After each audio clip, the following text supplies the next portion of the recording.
Yeah. All right, good afternoon, everybody. It is Wednesday, December 3rd at 3 p.m. We're going to go ahead and call the meeting to order. I do know that Legislator Travis Brooks, who is at a work conference, is going to be joining remotely for a brief period, and then we'll have to step away for conference business, and then we'll come back to the conversation. Based on our remote attendance policy, he is able to participate remotely. I have not heard from Legislator Pillar, but I'm assuming that they will be here momentarily. Because we do have a packed agenda, I want to keep things relatively crisp and straightforward so we can try to get through these. So please be mindful of that, both in your presentation and in, to legislators, your questions. Obviously, if something needs more time, we can either push it off or follow up offline as well.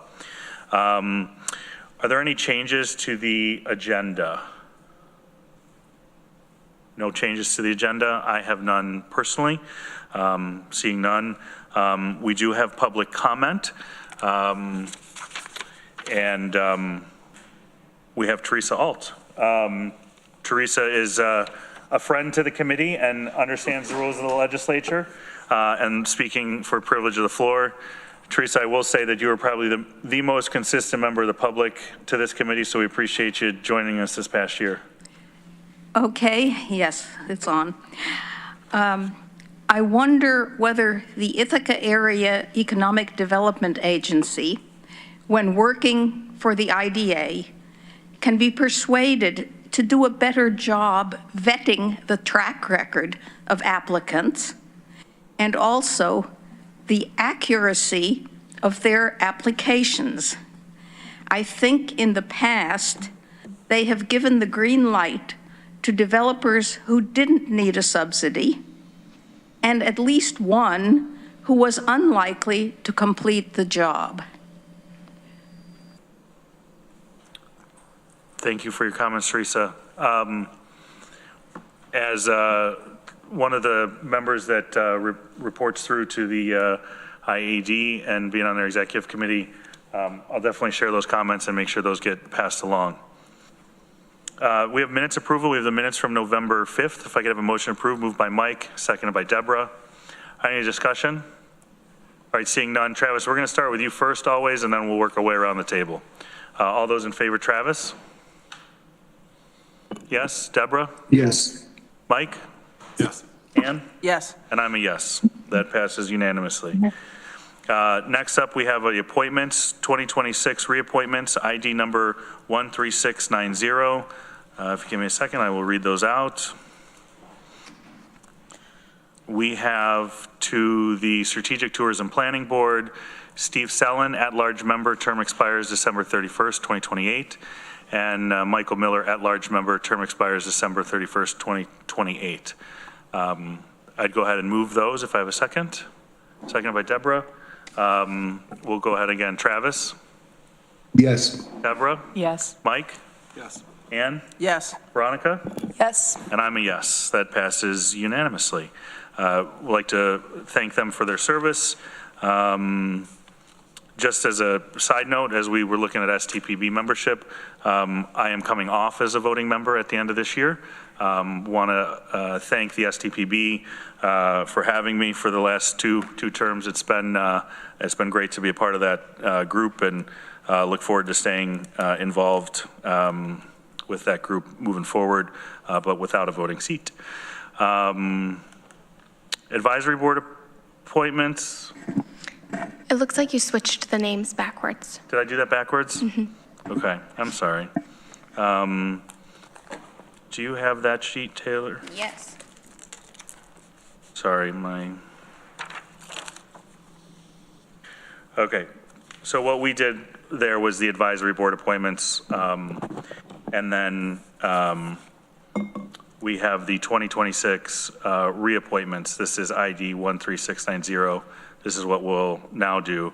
We have to the Southern Tier 8 Regional Board, Katie Borgella, our Planning and Sustainability Commissioner. Term expires December 31st, 2029.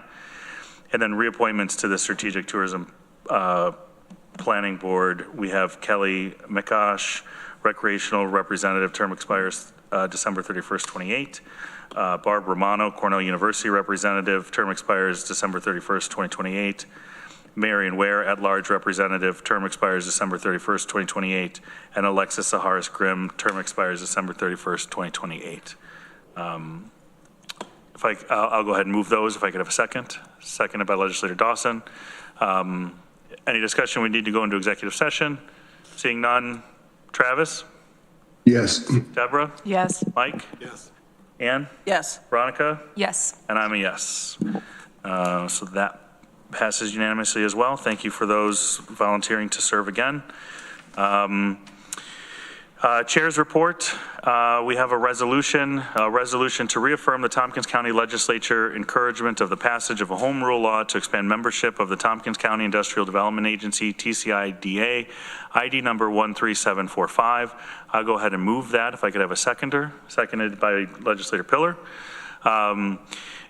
For discussion, this is just to reaffirm what we had passed already this year because of the legislative cycle that our state assembly and state senate are in.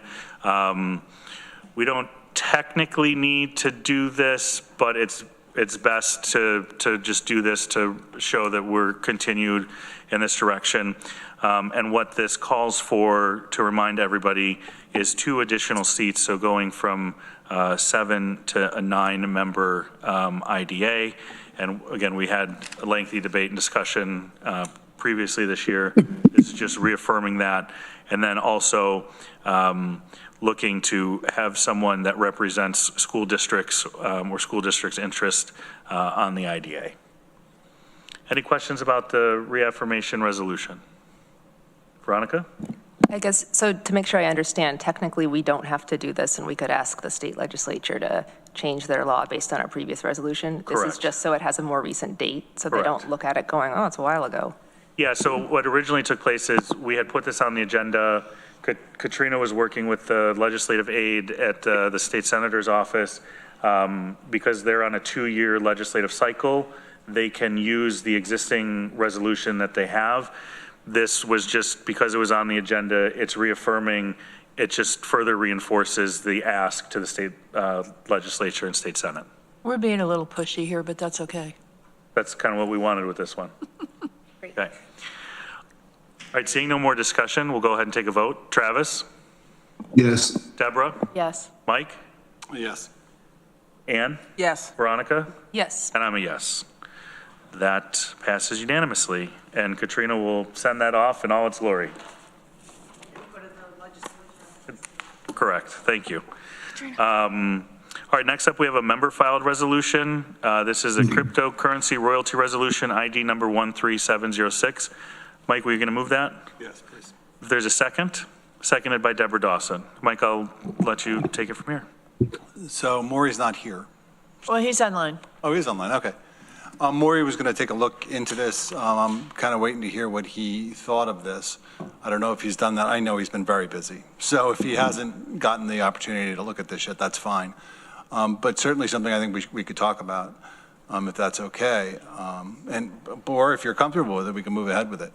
My thinking is basically cryptocurrency, it's something that, it's already out there, obviously, something that could grow. I think it's very hard to reel something in and say we're not doing this, because I think people are going to do it across the county. I think you do have to report that, though, when you earn money off of it. And it just occurred to me that if it is considered mining, then why couldn't we put, Deborah looked it up, she called it an excise tax, but I mean, there's other names for it. But we mine salt in Lansing all the time, and a royalty is paid to the state of New York out of that salt. I believe it's about 3%. Usually mining royalties are about anywhere between 2 and 5%. And why couldn't we do the same with cryptocurrency? I mean, it's called mining. That's what they're doing. They're using resources from the state to develop this currency. So it would be a way for us to actually collect some money on something and to be able to do it locally, because it is actually being mined locally, even though it's on the internet. It's what you can say is worldwide. I would argue that it is a local product. So that's my thinking. I have Deborah, Ann, and then looks like Maury's maybe come off mute, so I'll go to Deborah first, then to Ann. Yeah, I think that this is a good idea. I think perhaps we need to do a little fact-finding. And I would suggest that rather than resolving that we're going to impose this kind of a tax, we perhaps explore with input from the county attorney imposing a requirement that a crypto mining operation pay a 2% tax, because there are some details to this. I'm sure Maury's going to want to address this, but I think we need some guidance as to whether we can do this at the county level and what exactly it would look like. Right. Well, and thank you for recognizing, this is the start of it, not the, Yeah. I mean, how do we track it? There's a lot that's going to go into it, so. Ann? So is there sales tax or any type of tax currently on cryptocurrency exchange in the U.S.? That's the beauty of it. It's unregulated, untaxed.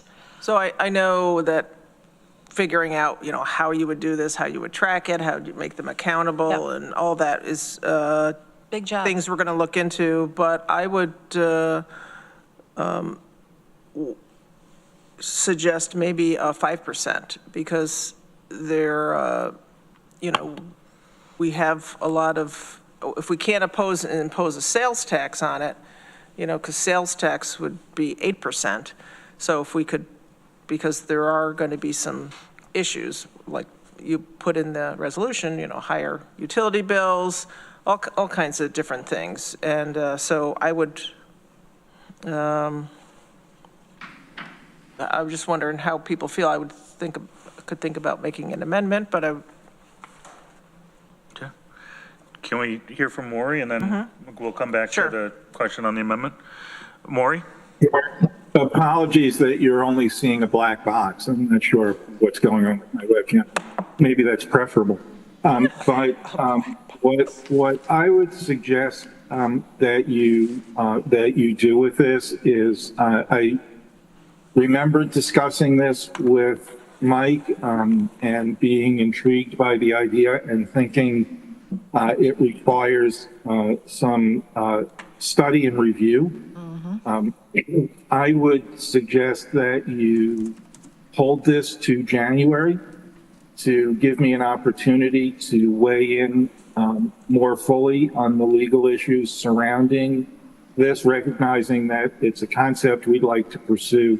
But how to get to that point is not nearly the easy path that you may have anticipated.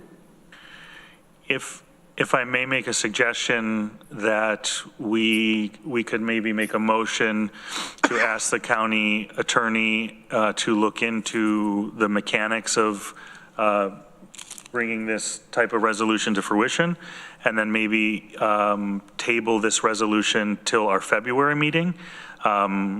Just knowing what we have in between the end of the year, beginning of the year, new legislature, that this come back to the IAED committee for discussion, consideration with a full assessment and analysis by our county attorney at that time. That sounds reasonable. Okay. I agree. So I guess I'll go ahead and move that we ask the county attorney to look into the mechanics of bringing this type of resolution and tax to fruition. So I will go ahead and move that if I have a seconder. Seconded by Mike Sigler. I think we've had debate and discussion, so we'll go ahead and take a vote. Travis? Yes. Deborah? Yes. Mike? Yes. Ann? yes. Veronica? Yes. And I'm a yes. And then I would also move that we table this cryptocurrency royalty resolution to the February 2026 meeting of the IAED committee, or similar committee to be formed where this would have purview. Seconded by Deborah Dawson. Yeah. All right. Any discussion on that? I just want to thank Mike for bringing this up. I think it's a great idea. Yeah.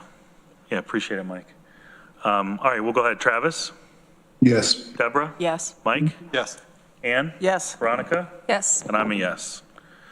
Okay. To February. Okay. Next we All have. right. To use a bad pun, I look forward to digging into this. Thanks. He said he looks forward to digging into this. The mining joke. We don't mind your pun. All right, we're getting a little off topic here. Chris Bond, you're up. Chris, appreciate your flexibility. Chris is the Director of Workforce Development, who we have over the last several months had at the end of the agenda, not intentionally. He would maybe say we're saving the best for last, but wanted to give Chris the opportunity and time to give us an update and go over his Rising Storm presentation. Yes, I don't mind that. That's okay. Just let me get set up here. So let me share. Okay.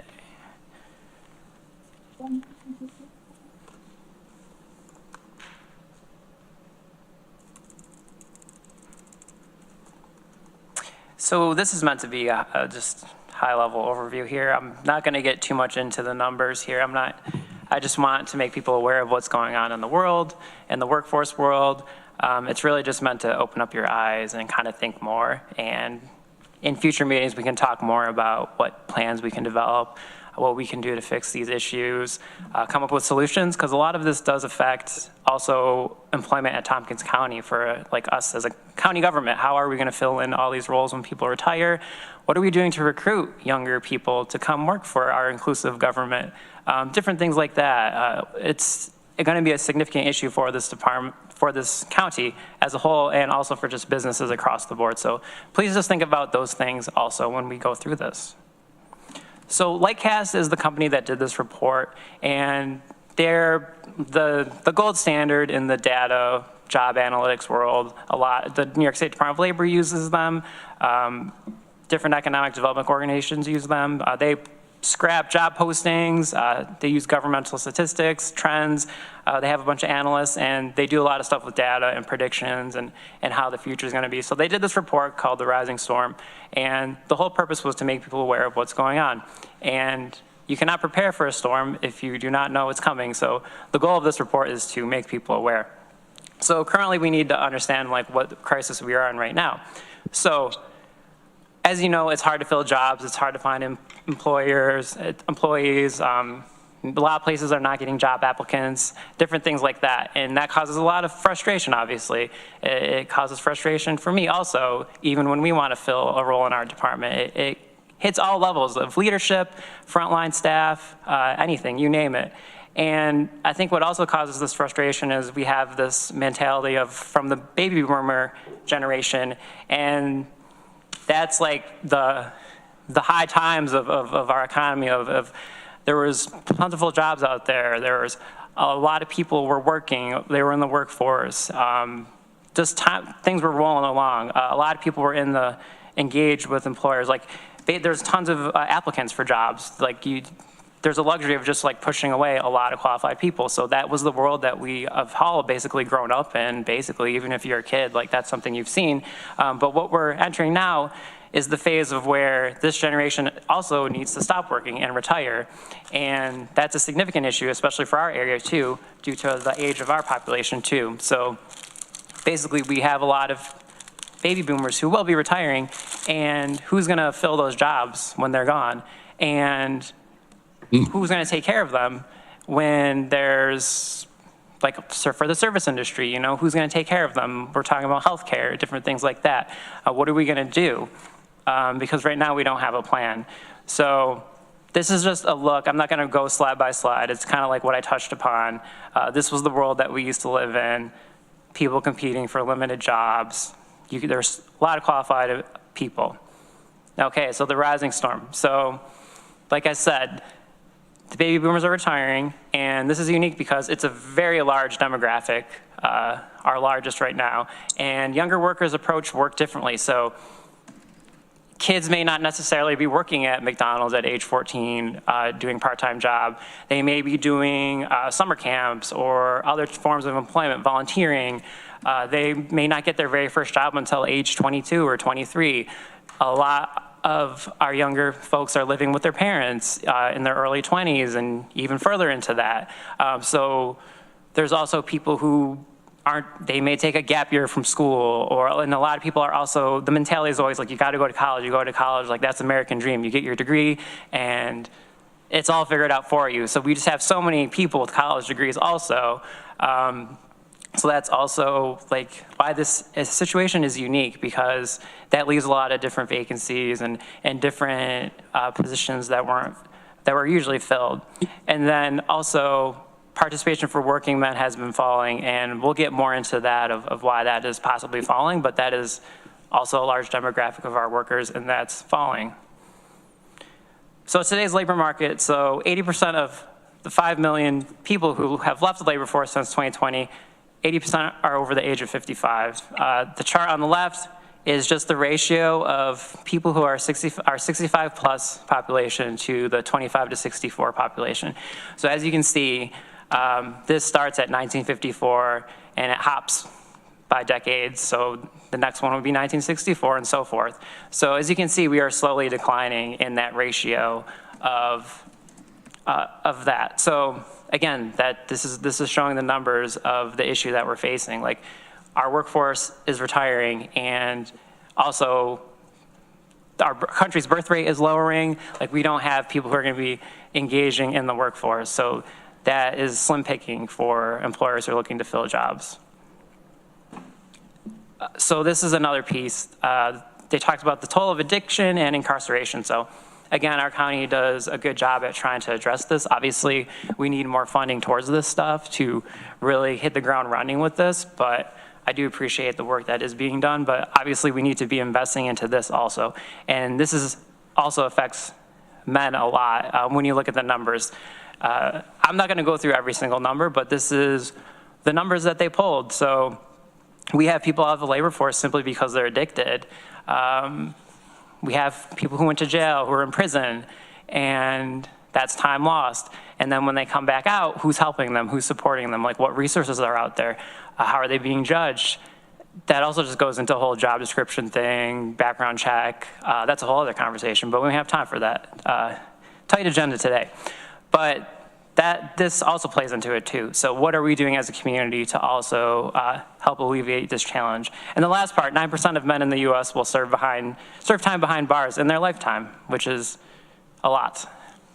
And this chart just shows, it starts at 1970 and then we're ending at 2025. So it just shows the slow decline of participation of men ages 25 to 54 in the workforce.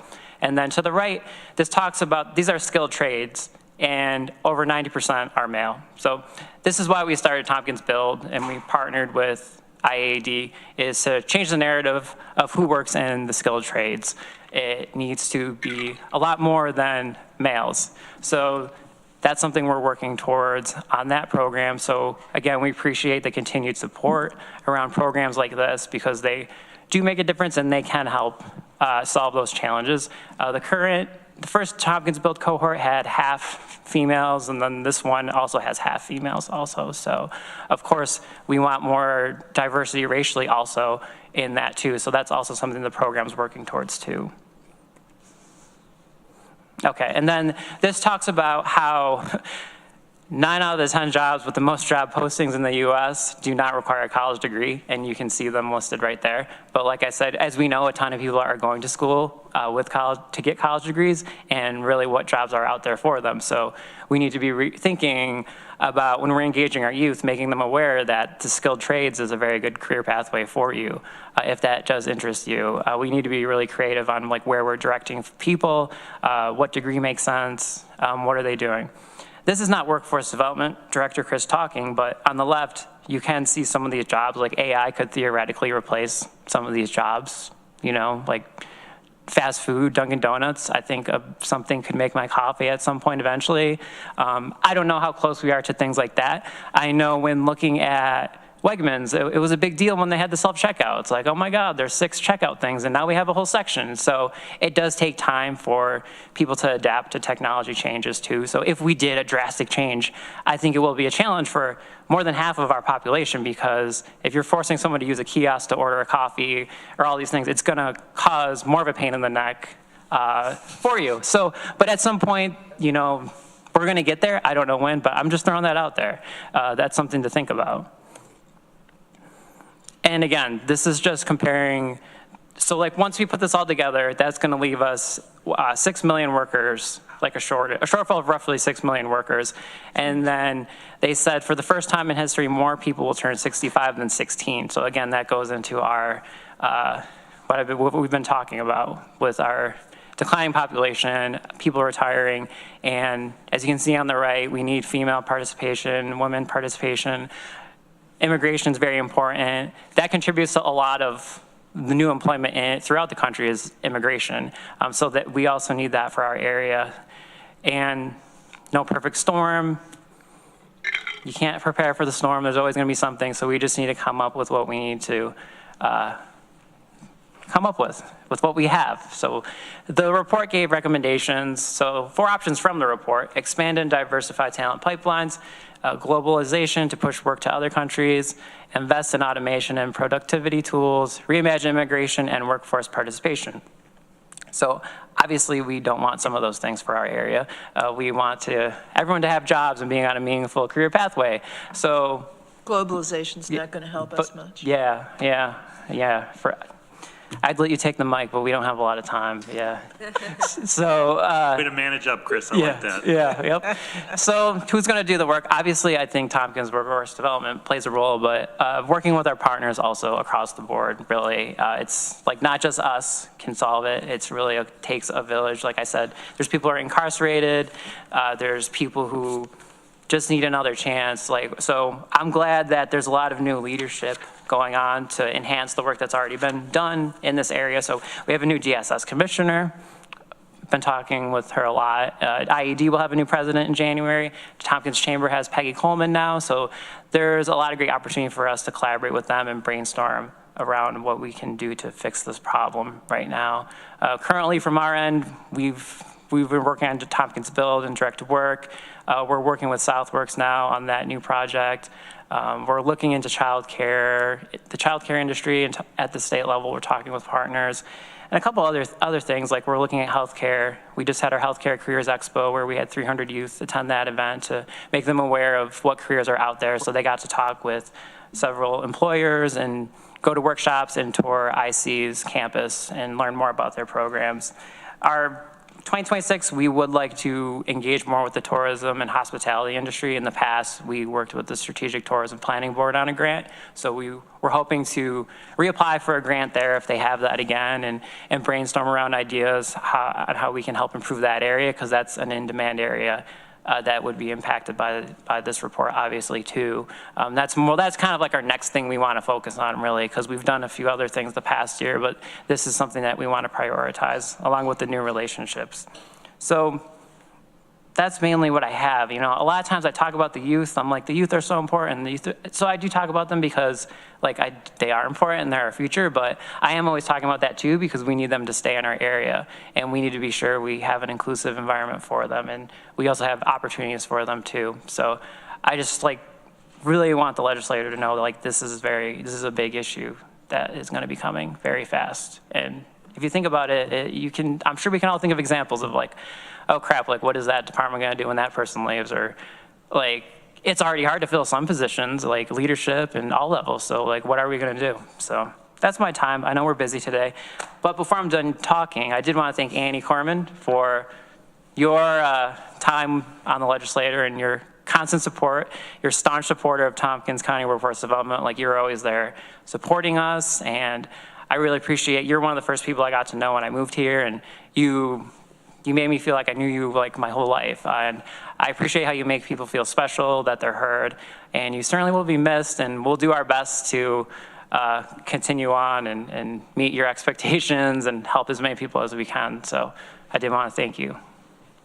Thank you, Chris, and thank you for all the great work you do. I'll miss working with you, and know we're in good hands. And I've seen you, move up through the department, and it's really great to see your dedication.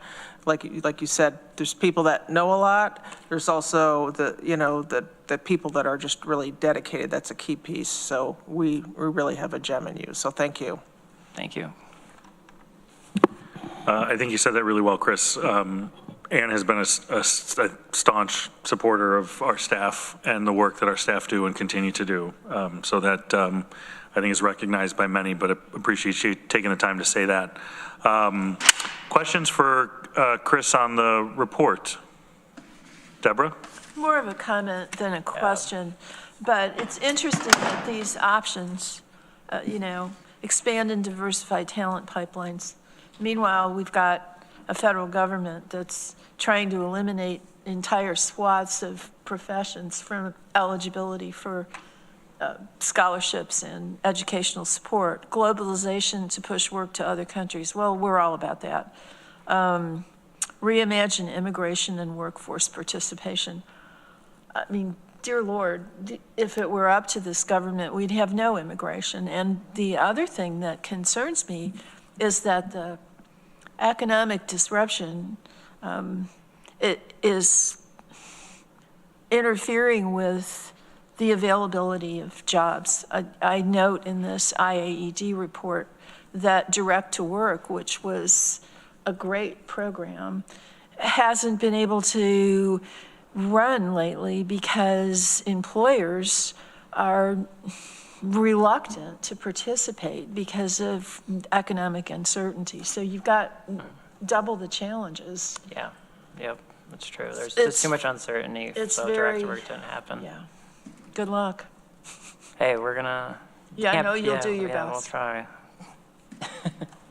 Chris, real quick, how are we engaging the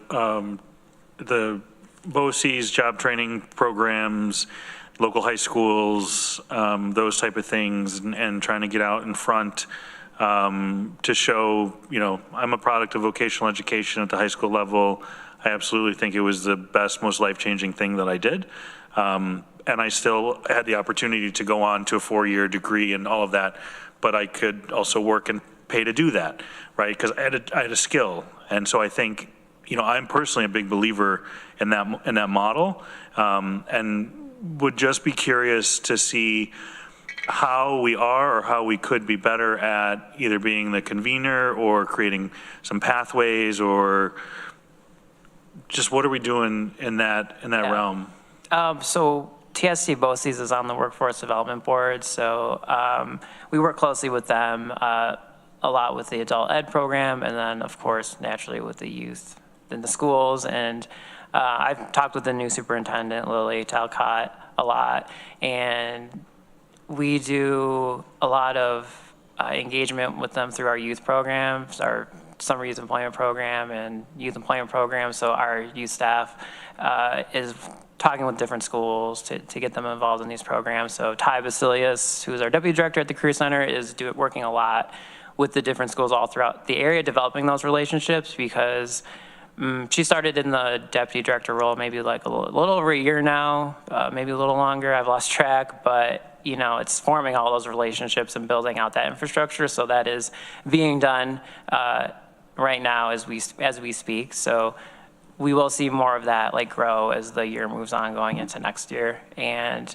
there's different roundtable groups that, I don't know what they're officially called, but BOCES has some advisory boards that we sit on where we learn more about what they're doing. So we've been there a few times at BOCES and talking to other schools. Principals are there also that are in those meetings talking. So we're all talking more about what we can do to work with one another. So it can be a challenge because our funding is for ages 14 to 24. And I would like to engage at a younger age, but that's not where my funding is dedicated towards, is working with middle schoolers and things like that. So I am trying to think of other ways we can do that through grant money or even creating a website. So my dream was that there's some career exploration website where, let's just use trades, for example. I want to be a plumber. on the webpage, you have a video of about a plumber, what he's doing, like a local one, and he talks about the job, or a carpenter, or different things like that, and it can show you, like, this is what I need to do in school, and these are the classes I need to take in high school, and then here are the local employers for jobs related to this, and here's how you can learn more, like, here's a contact of the business or something like that to learn more. So I just feel like a lot of times people are on the computers and digital, so if we could just have some easy landing page where people can see all the pathways, like, this is what I need to do, it's pretty clear, like, this is the salary expectations for it in the future, this is the job growth. So I currently don't have a communication specialist, so it's hard to do that when we're all busy in the first place. So we're hopeful that we can get something like that going in the future. And Lily said that she was looking to get a student to help me out with it too. But that was during the summer. We were talking, the kids were gone. So we're hoping like something like that too could just engage all ages and be engaged. Great. Well, it sounds like you're laying the groundwork. Appreciate it. Go ahead, Ann. Yeah, just real quick, Chris. I know like you have said, some of the work has to do with getting folks to get into the trades, the building trades, because I know things are a lot different than when I was younger. But I remember, even though my stepfather was an electrician, it never dawned on me to go into the trades. But years back later, I kind of circled around and got into it later, but it just never dawned on me. And if I had been, even though I was like fixing things and doing things with tools and still at a young age, it just never dawned on me. So I think, anytime, of course, we can get that exposure in there. And I know that's been hard. I don't know if I really have a question, but when I'm talking to the folks in the trade unions too, I know that's still a struggle, because it seems like a lot in the schools, they're still focused on college, exposure to colleges versus these, so I guess this is a shout out to folks who are younger and the parents. There's really good jobs. I know I have a lot of nieces and nephews and siblings that gone to college, and people that are in the building trades are making more money. Oh, yeah. And don't have all that debt and have really secure jobs, often union jobs, benefits, retirement, and all these things. So, and they get to be out and doing a lot of different things. They're not stuck in an office, which I found really appealing whenever I could do that. So thanks for all your work, though. Oh, yeah, thank you. Thanks for sharing that. It's so true. Deborah? I think it's an extra hard sell here, because we have Cornell and IC, and, PhDs are thick on the ground. Apologies, Dr. Piller. But there's just a kind of built-in prejudice against vocational education. So it's a tough sell. I thought you were going to say elitism or something like that, but I was trying to avoid that. yeah, I know. Veronica? If people see enough PhDs, making their coffee and delivering their takeout, though, maybe that will send a different message. We should make you wear little badges. Yeah, Could be a new trophy for it. I watched the meeting last night. yeah, good. So this isn't like super weird. We don't have time to relive that. I guess this is the question of, I wanted to say thank you for bringing this presentation. I think that it gives a sort of a context that's critical to the work you're doing and the stuff we need to be thinking about and supporting.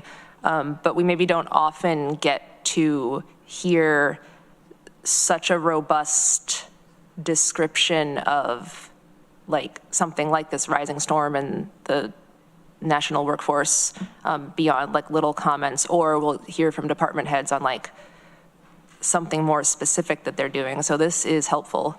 I don't want to dismiss it by like thinking that we can address it right now, or by saying, oh, well, we'll just think about this in the future and forget it. But thank you. And I guess, do you have any like asks for us at this moment? I have like 10 asks, but I don't have enough time. Okay, so that fit into this time for now.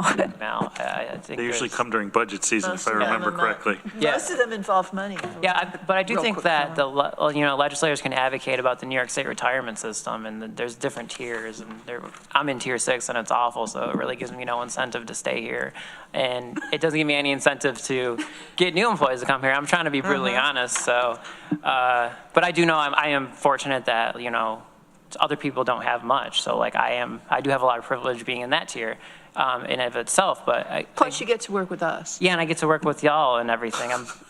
I thought you were going to be gone for a second, but you won the write-in campaign. So In but- Thompson County. yeah. So yeah, I think that you guys can advocate at the state level because that is a huge issue that directly impacts our employment in Tompkins County and things like that. So, but I have a bunch of others, but we have a tight agenda, so I'll definitely follow up at next meeting, January meeting. I'll do that. Yeah. There you go. I just got my teacher retirement system tier 6 update letter in the mail, and it was kind of funny Yeah. how not useful it was. Taylor, if I could just ask that we put a placeholder in for January for Chris to go through his 10-item list. Yeah.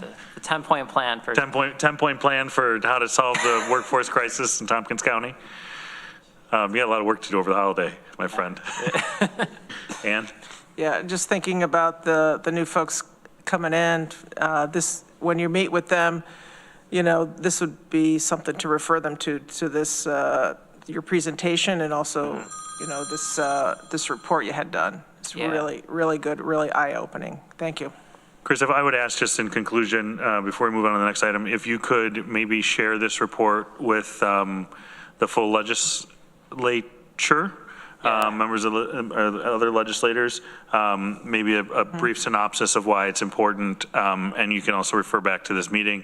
But I think getting this out in front of all of us is helpful and useful information, and we can also then forward that on to incoming legislators as well. Okay, perfect. I appreciate it. Thank you for your Thanks, time. Chris. Thanks for your time, and thanks for a great year and always keeping workforce front and center for us. We appreciate all you do.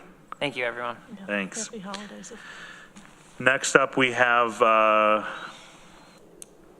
do we have to do the county administrator's report? I'm just kidding.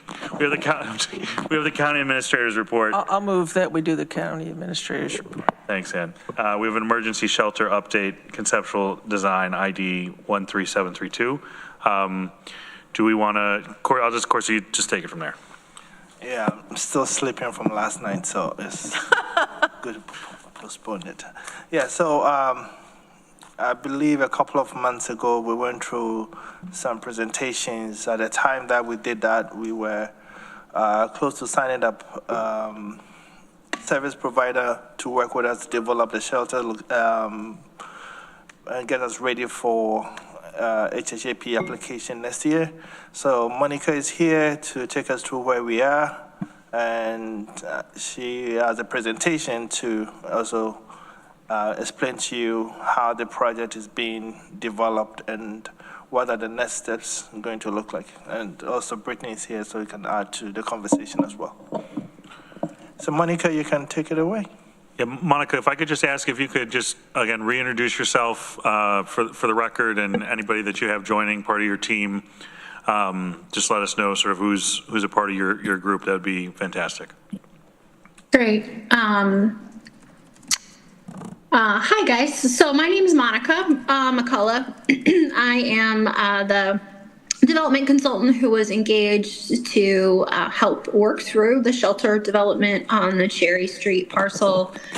The folks from the development team who are on, we've got Mark Pandoff in Portland, who are with Plan Architects. Kind of got so many screens going on, I'm lost. I've lost them. But we've got Mark in Cortland. And then it looks like we also have on some folks from Volunteers of America who aren't, directly engaged by my group related to the development, but have been engaged with the county in the planning process. So they're an important part of the equation. I'm going to go through where we are with the concept plans and then talk a little bit about timeline. And then, of course, we'll be available to just talk through any questions that folks have about specific things I may not have addressed. So where we are on the concept plan here is, you can see the street on the left. This is Cherry Street, just to orient you.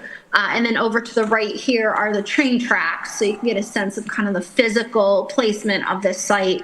I can't recall what set of plans folks saw earlier, but there was an iteration where we had the building kind of pushed back and an entrance towards the front of the site. We've revised that from the initial concept plan based, primarily from input from the city, that they wanted the building to follow kind of traditional urban planning concepts, be pushed up to the front of the streetscape. So we've rearranged the site to accommodate that, and we now have a building that will face right front on Cherry Street, but where the bulk of activity and kind of in and out of residents in the building will happen towards the back, with a large turnaround that can accommodate building traffic, but also emergency vehicles, folks being dropped off, people who are parking and coming in and out. So the main entrance is really to the back of the building. Other key features of the site include some, I'll call kind of protected and private outdoor areas for residents. So there is some space to enjoy outdoor recreation, but it would be enclosed in such a way that it would be both private but also kind of protective in terms of not allowing a lot of interaction from folks kind of outside of the building with those who are inside of the building. And there would be a front entrance as well that you'll see when we get into the floor plan, could accommodate some what we're calling like drop-in or pull-in service space in addition to the shelter. So this is the concept site plan. Gonna flip to the floor plans next. And let's get a little smaller. All right. So one important component of the context in which we're working with on the development is that we are trying to develop and design a building which sits within approximately a 21,000 square foot size. This is kind of the approximate size that we feel we need to be at to hit the sweet spot financially in terms of the available resources from New York State. There's a maximum award of $15 million per project. So we are trying to reasonably create a building that will hit below that dollar amount to limit the amount of county or other resources that might be needed for the project. So we're kind of working within a physical constraint of 21,000 square feet. So on the first floor, again, just to kind of orient you, this is that back entrance, which would be the main entrance for residents. This is kind of the front Cherry Street facing entrance that would be right at the physical front of the building that would lead into these kind of two pull-in spaces. These are flexible areas of the building that could be programmed a variety of different ways. We've labeled them generally to kind of indicate that they could serve drop-in or even permanent service providers in the community, and to supplement the work that VOA is doing, is the main operator. And then in the back of the space, we have kind of an intake area, and then this idea that there's a section of space that would be for kind of back of the house office space for VOA in terms of surface operations. This would not be accessible to residents. There is an on-site commercial kitchen. Meals will be provided during the day, and then a seating area, some community room space. Again, we're kind of still playing with the nuance of what this looks like. Is it shared? Is it separate? What are some of the details? But this space would spill out into that outdoor recreational area. There's also some what I would consider back of the house storage area, which could be used and programmed in different ways by VOA. But this would be kind of the main supply drop-off, particularly for the food service component.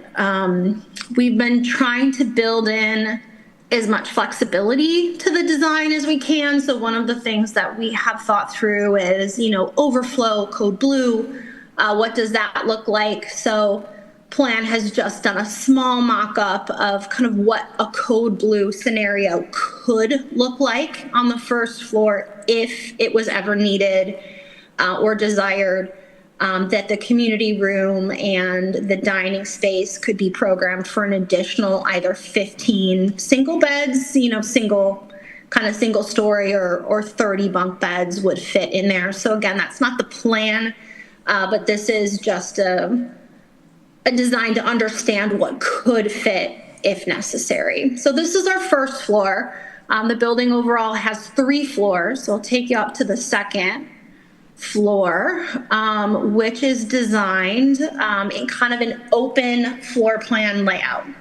So the building's main circulation will happen along the elbow of the building, where there will be an elevator and what we would consider kind of the main stairwell, an open, inviting stairwell that hopefully encourages people who can to take the stairs instead of the elevator, or allows them to take the stairs if they're waiting a while for the elevator. It's kind of our main user set of stairs. There's also stairs for code purposes at the end of each hallway, which we anticipate would be used more in an emergency exit. Those will be kind of more secure and in private, less visible stairwells. So certainly not places that we would want folks necessarily going outside of an emergency. So this kind of central core of the building is the main circulation space. At the elbow of the floor, there's kind of a staff area.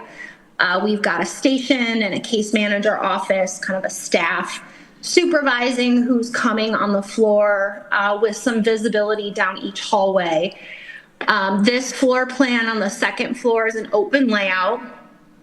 So we are showing just single beds, which would be 40 in a kind of just single bed layout, with the potential that if these were ever in the future desired to be bunk beds, you could fit up to 80 bunk beds. And we do have, I'm just going to swing over, if you can see this, kind of a visual example of what this bed would look like. So it's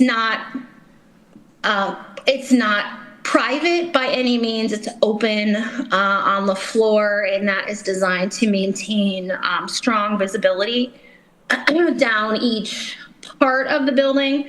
But there is some sense in the furniture design of some sense of personal space. This photo is showing kind of a desk, but what we anticipate would be storage, like a locker. Not really a locker, would look nicer than that, hopefully, but like a small closet that someone could use to store and secure their possessions. So that's wanted to show that just so you could get a sense of what these little pods might look like. And then on the third floor, pop up there. This is a similar in terms of circulation. You kind of pop up through the elbow, have some staff visibility to monitor who's coming in and out and down each corridor. But this floor is set up as rooms style. This could serve a variety of folks who, for whatever reason, don't do well or won't do well in an open floor plan layout, or have some other reason why they need a higher level of privacy. These are sized to fit a single for the most part, but they could accommodate a bunk bed if in the future that was ever required. So there are some rooms that do. There are a couple doubles that are shown, but most of these single rooms would accommodate a bunk bed.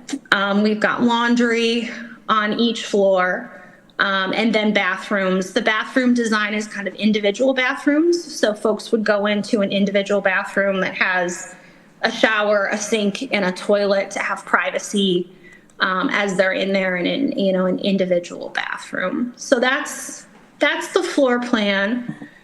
Monica, we have a quick question by Legislator Dawson. Yeah, thank you, Monica. I was just wondering, in the past, we've talked about dividing men and women. How does this floor plan accommodate that?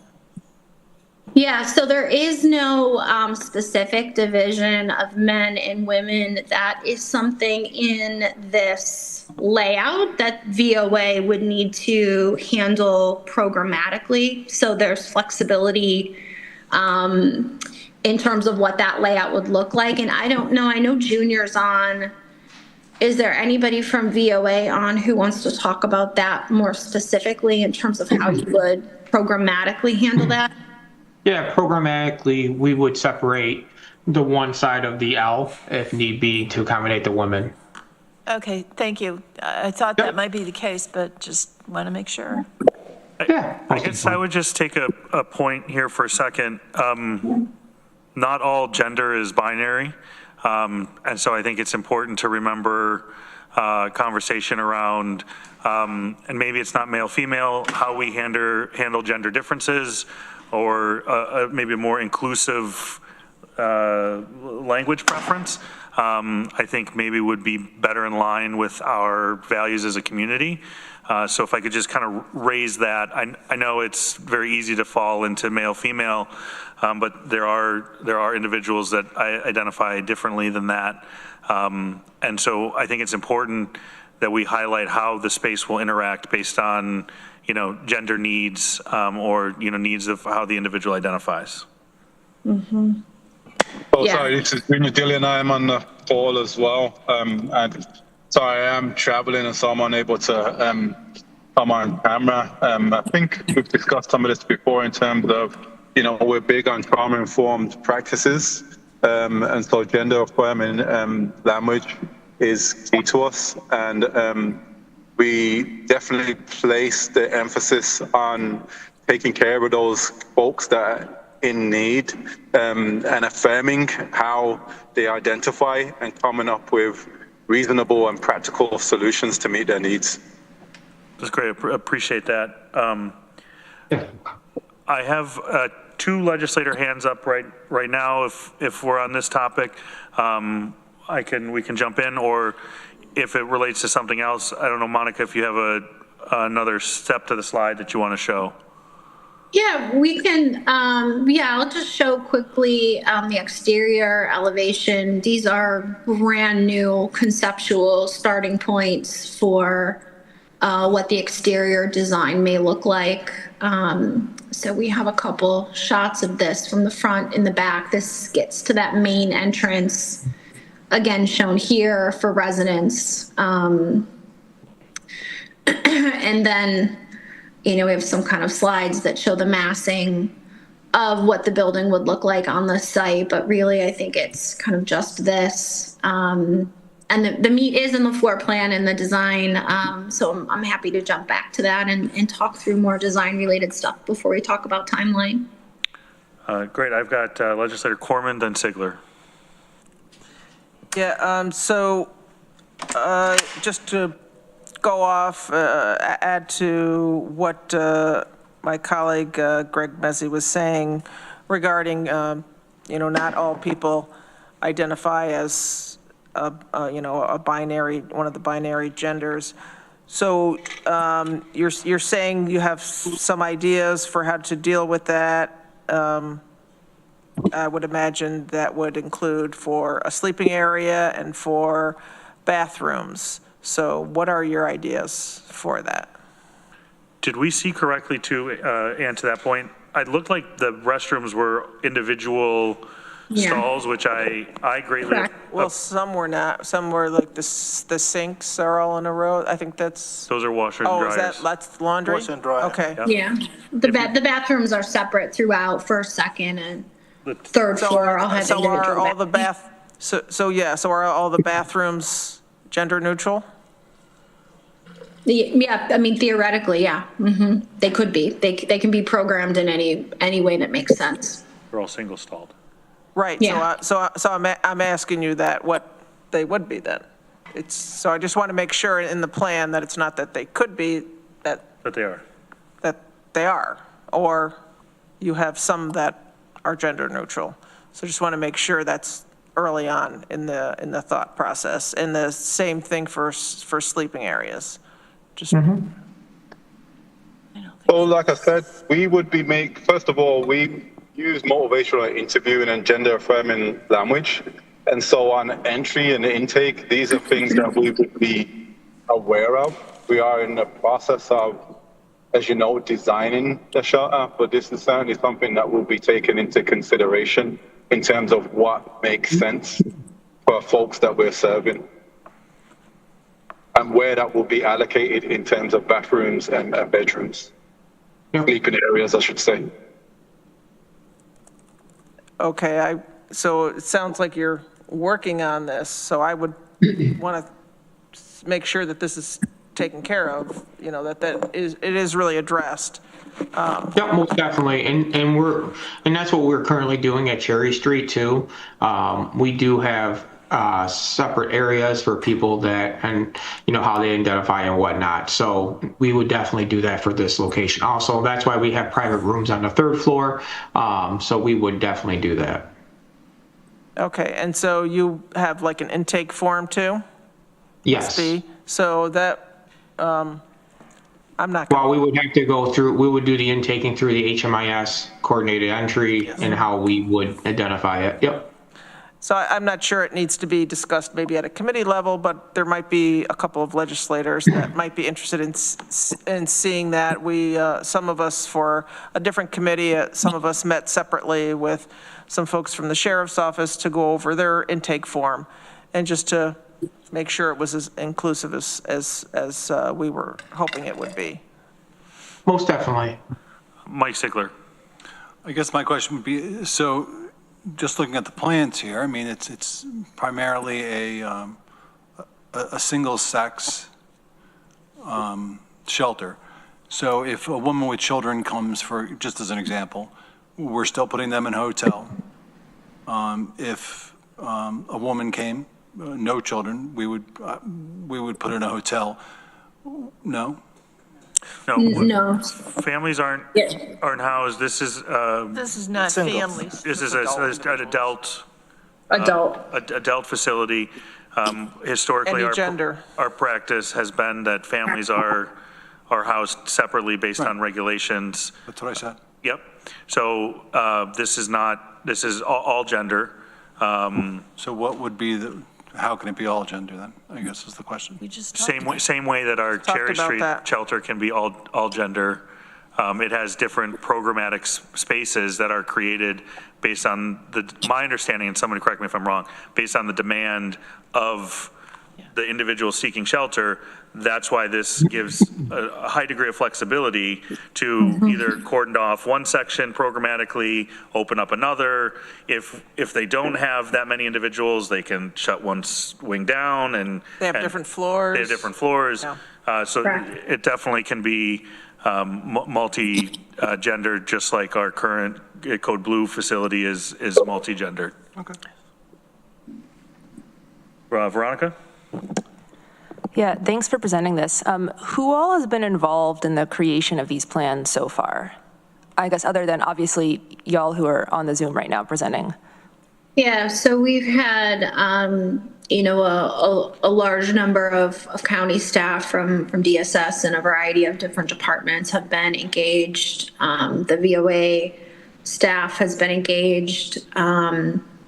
Obviously, the development team has been engaged. That's primarily who's been working on the design of this. We have, as a component of the design, received from county staff a list of stakeholders who we've been reaching out to directly one-on-one for conversation related to design generally to get input. And then we are anticipating in January having a session where we would more formally present floor plans like this and again get some engagement around that. But I would say the bulk of the design has been influenced by VOA, and as they will be the operator and the manager of the space. So the majority of the design considerations really have been based on their input as the shelter provider. Okay, thanks. I'm going to make a request, and this is just coming from me, not the whole legislature, is that I think it's really important to get significant community involvement here in the design, not even necessarily like the specifics of the schematics, but prior to that, broader than that. Like, what are the needs people have staying at the shelter? I know that VOA has a lot of experience, but we've got lots of people, both like outreach workers and organizations, and just folks who have stayed in our shelters, like in the hotels, in the roadway, in the old St. John's shelter, tried to stay and not been able to, all sorts of things, who all have, I think, strong, valuable opinions and insights about this. And so I would if I had my way, I would like thank you for all this, but also ask you to pause on further design and completely turn toward soliciting the input and understanding needs in a conversational way. Like, I mean, we've done this for other stuff, like the some working groups around the jail redesign a few years ago. I think that's very important, and I think that the sort of like community involvement into the design of a new shelter was something I've been looking forward to as a really important opportunity that, you know, we haven't had in other cases because we haven't been building a purpose-built building. And I am worried that that opportunity is fading into the distance, and I don't want that to happen. So I guess I would, to echo Veronica's point, maybe charge county administration with our development consultants and VOA with DSS collectively to figure out some meaningful engagement opportunities for those currently or previously experiencing homelessness, and see if some of these, you know, structural plans design meet their specific needs or what they would have hoped for in a system. And then it sounds like you're already working with our non-for-profit, you know, other community providers, et cetera, and engaging them. Veronica, is that a summation of what you're asking for? I know, to Veronica's point, it was very powerful and impactful to hear from previously incarcerated individuals around, you know, our facility design. But I'll turn it over to Travis and then Deborah, and then we will move through this topic. Travis? I missed most of the conversation, but based on what Veronica said, I think I know where we're at, and I agree with her completely. I think we should take it a step further. When we had the conversation about the jail, the expansion of the jail, we actually put together a working group with led by a legislator, and we did this with some folks from the community. I think that's the route we should take on this. It didn't take much time for us to get our results and have those conversations. And I really don't mind offering to be part of that. It sounds like Veronica might be interested as well, but it's something that can be done relatively quick. There's a few different working groups that get together already, so it's not like we have to reinvent the wheel. So I would throw myself out there as somebody that would be more than happy to be involved in that process, and it would be great if Veronica wanted to be a part of it with me. I would, yeah. Thanks. Deborah? Well, I'm going to play devil's advocate here for a minute. I see this plan. There's a whole first floor of program space, commercial kitchen, a dining room, storage space. You know, I appreciate what we're trying to do here, and I understand why we want to hear from people who've been in our shelters, who've been unhoused, understand what their needs are. But I hope that we're not planning on meeting every person's every need, because we don't have the resources necessarily to do that. And I want to think about the people who are paying the taxes and paying for this too. I don't want to see people who are in that segment of our population who are just holding on, being self-sufficient, being taxed to the point where they get pushed down into a segment that needs more services. We have to find a balance here, and you can smile at me if you want to, but this is a concern. We have to govern for everyone. My 2 cents. I agree, Deb. Sorry, I can't see hands because the screen is up. I agree with you wholeheartedly, Deb, and I think we did a pretty good job doing that with the working group for the jail expansion. I think that when it comes to this population, especially for some time now, I can say for at least the last 5 years, we've had a very difficult and challenging time communicating with the outreach workers, with the folks from the community who work with this group, with that group. We've had a lot of challenges and a lot of distrust developed. And I know DSS is working really hard to break down some of those barriers and rebuild trust. And I think this is a perfect opportunity. It's not the opportunity for people to say, this is what we want, this is what we need, you didn't give it to us, that's problematic.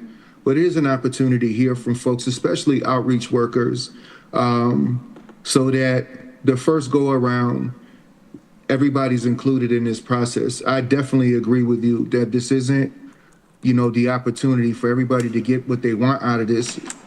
We can't afford that. But I think it's a great opportunity to keep building that bridge and bringing community together with our services. That would be my whole objective, is to keep building that bridge. Yeah, I would want to know, what do people really need? What do the largest percentage of these populations really need to feel safe, to feel comfortable, to try to start getting their lives back together? This does serve a number of different purposes, which currently and historically have been sort of spread out, and these are sort of now consolidated. It seems like there's a drop-in daytime, also / warming center, also / Code Blue facility. There's shelter space, which is dedicated shelter space, and then SROs. No, or just what's the top floor? Just private rooms? The building is 100% emergency shelter. 100% emergency shelter. Okay. Yeah, year round. So what we've tried to do is build in a lot of flexibility for all the variety of reasons of, all the variety of comments, and even if we all agreed on what was perfect right now, the economy changes, worlds change, needs change, populations change, trends change. So even if we were 100% confident in exactly what a building should do today, that may be different 2 or 3 years from now. So we're trying to build in flexibility in all ways that we can, so that this is a facility that can be resilient operationally. But it is 100% permanent shelter with ability to, perhaps do more, like Code Blue. And for this space, for the capital project cost, typically what percentage is local share from the award from the state? Yeah, it's really going to depend. There is no requirement. So HHAP will fund up to $15 million. We have made some assumptions around county contribution because you have already purchased the building, the property. And there are some specific costs that the state prefers not to pay or won't pay out of their resources, but there's no fixed match. So the most within that 15 million max, the most that we can get the state to fund, we would. There's some competitive reasons why we want to show a county contribution to some extent. But it's not like a 50-50 or 20-80 or anything defined in that way. And that's also why we're trying to design to that budget. Of course, you can do more and build more and have more, but that would then become either an obligation of the county to pay for above and beyond the HHAP max. Potentially, it could make the funding request less competitive, or it would drive the need to find additional funding outside of HHAP. So is this a $15 million plan? Is that what this is? Yeah, it's approximately. Yeah, Thank you. Again, we're very early in this, but it's approximately 13 and a half in HHAP. Approximately, I think, a little over $1 million from the county is what we've been conceptually budgeting. Okay. Do you want to touch on timeline real quick, and then I want to move on? Yeah. So the most important part of the timeline, to the extent folks value getting this built as quickly as possible, is being prepared to submit a competitive funding application in the next funding round, which we're anticipating would be next May. So there was a lot of time spent in the process selecting VOA as the design partner and getting kind of them in the mix, which is a super critical part of the process. That doesn't leave huge amounts of time to work through a process to pull everything together for a funding round application. So that's what we're backing into that timeline, which would be, approximately May 2026, maybe a little bit later than that in terms of the next funding round potential. So as I mentioned earlier, we are working on some direct outreach right now with different stakeholders to inform the design process. We're hopefully advancing the design that we have started conceptually to the point where we can price it and pull together all the components that are necessary for the funding application, which is pretty in-depth process. So that's what we're doing over the next few months. Then, ideally, if the project is funded, we would find out probably October 2026, and then that would hopefully lead to a construction start in the, early second quarter 2027, with a completion sometime in 2028, approximately. Okay. If I could ask County Administration to share maybe the plans and a little synopsis of the timeline with the rest of the legislature, and some of the maybe highlights from this discussion, or refer back to this video recording. I think others would like to see this. To Monica and team, my personal thoughts is I think it's a really nicely designed building. I liked the sort of planning aspect of moving the building up, putting that circulation space in the back. I like the design. I think it fits in with sort of the character and style of maybe a more industrial area. So well done at first pass. I know there's still a long road to go, and would echo Travis and Veronica's points to both County Administration, VOA, Monica, and DSS to make sure that those with lived experience have some opportunity to weigh in and we get some feedback there quickly. Yeah. And I just want to add that VOA is being enrolled into a continuum of care, and they are working with the continuum of care on this project. So there is a community input significantly in the project. Right. And we, as Monica said, we tried last year, but we couldn't meet the deadline because of deficiencies. That's why we have to wait, put a pause, issue an RFP, get VOA in to help us to be the service provider. So there's a lot of work that has gone on, and we need to ensure that we stay on timeline to make sure by April we should be ready to submit. And as soon as the NOFA comes out, we will be one of the first to submit the application, because it is a first come first serve process. We need to make sure we have a leg in the door right from the beginning. Totally agree. The nice thing about feedback, you get it as quickly as you ask for it.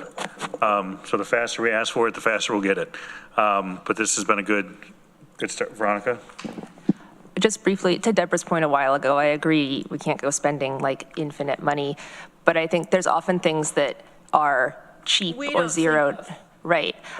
Very briefly, my parents just redid their deck, and my mom asked the contractors, hey, if you're going to make the boards go diagonally, could you make them go like this way and not that way? Because if they go this way, I can like walk out the door onto it and sweep really easily. But previously they were this way, and it was really annoying.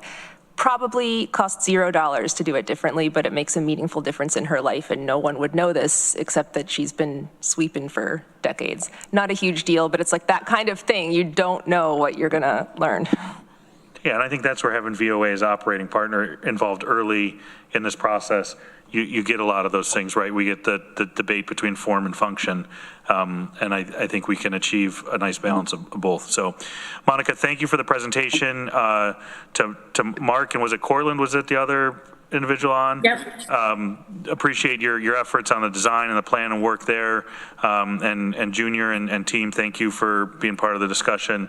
I do have to move on, so thank you very much. Corsa has a county administrator's update, and then He's asked for a motion to be made. So, Corsa? Yes, so not a lot more to go through. I think this is sufficient. We are still going through relocation efforts and trying to get department into places.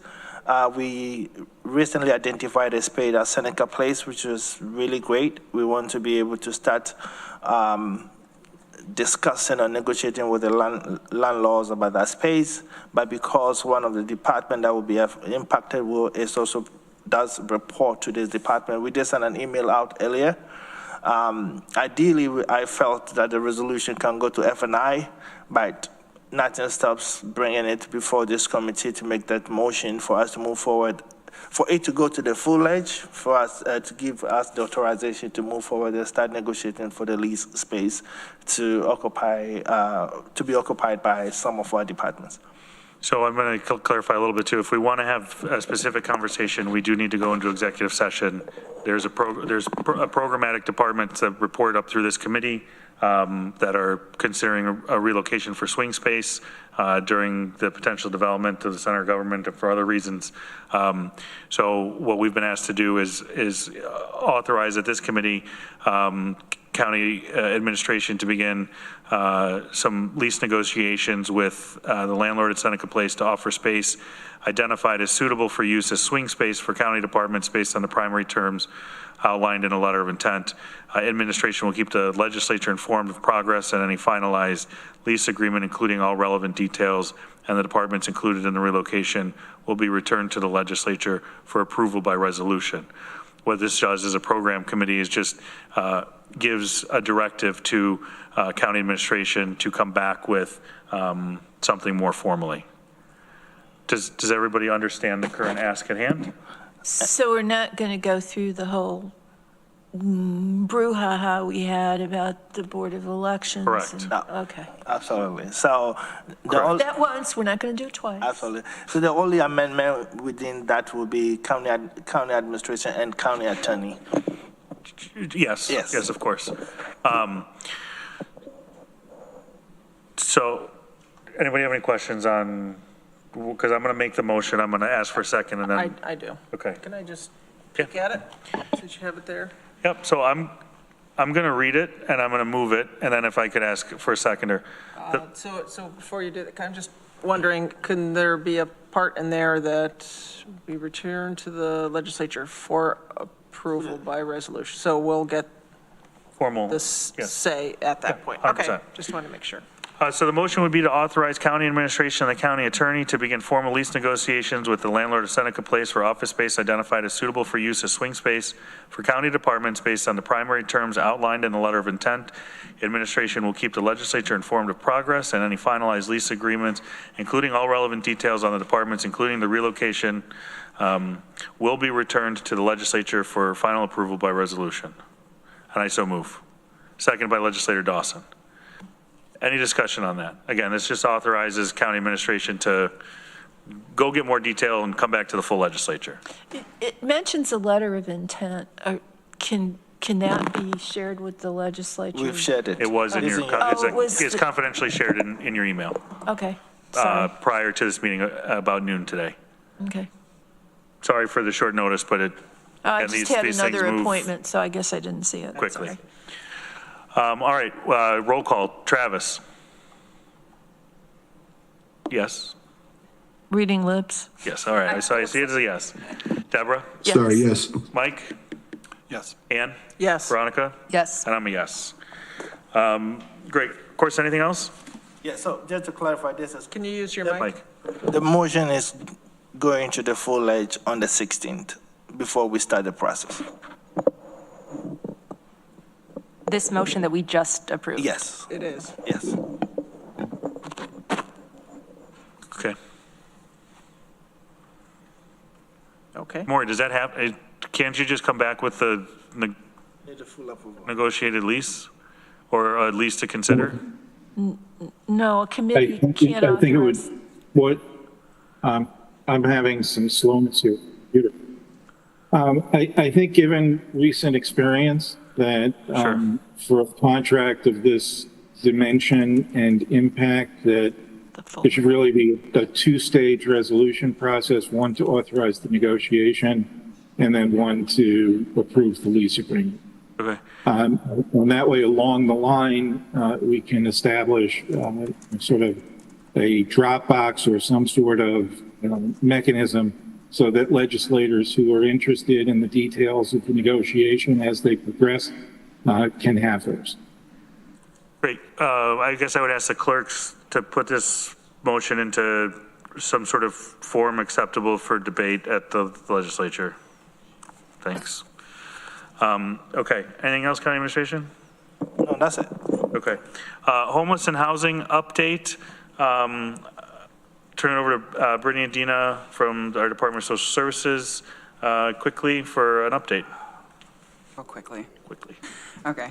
So our Code Blue shelter on Cherry Street opened on track on November 24th. So far, we are averaging about 20 individuals per night. Last night, we had 31 individuals. We have 2 placed in hotels. And then we have 1 family totaling 2 persons placed at Roadway. For our THA shelter, we have 41 individuals, so THA is Roadway, 41 individuals, and then 3 families totaling 11 persons. And then for motels, we have, well, hotels, we have 24 in the county, placed in the county in hotels, and then 2 out of county. And then some case management and permanent housing number updates. So families, we still have 25 that are in permanent housing now, 25 that have been in it since they were first placed. And for adults, we have 12 that have now been placed in the permanent housing. Question, Deborah. Yeah, I'm curious. Greg mentioned last night that apparently the federal government is restricting its grants for addressing homelessness. And it may result in people who are currently being housed being pulled out of housing. Are any of these people that you've enumerated for us going to be in danger of being unhoused again? I don't, do you have? Can't say for sure, but most of the ones that have been placed in permanent housing, so they're not in supportive permanent housing, so that's what's at risk. Oh, okay. Right, so these folks have been placed into regular rentals. Some of them have subsidies, but the subsidies are mostly coming through state funds. Yeah, and then other things that Jeopardy, Liddy can talk much more in depth about. But the people that you've enumerated for us are not in danger? The majority of them are not in. I don't think so. Yeah. Okay, But we can double check. All right, I just want to be sure. I just can't believe we're going to lose ground.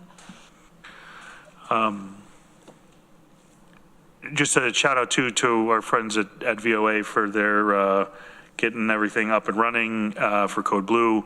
Appreciate all their efforts, appreciate all the time that they've spent, I think, with various community stakeholders and working with our DSS, County Admin, Facilities Department, Highway Department, Planning Department, any department that I'm missing, I apologize, but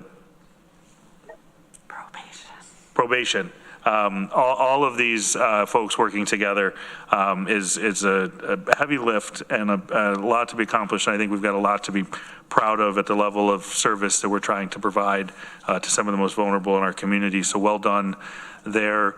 Lydia, I know you have a quick update for us, and hopefully you had a good conversation this morning in your homeless and housing task force. I know some members were able to join, but wanted to kind of let you have a few minutes to give us a HUD update on where we're at.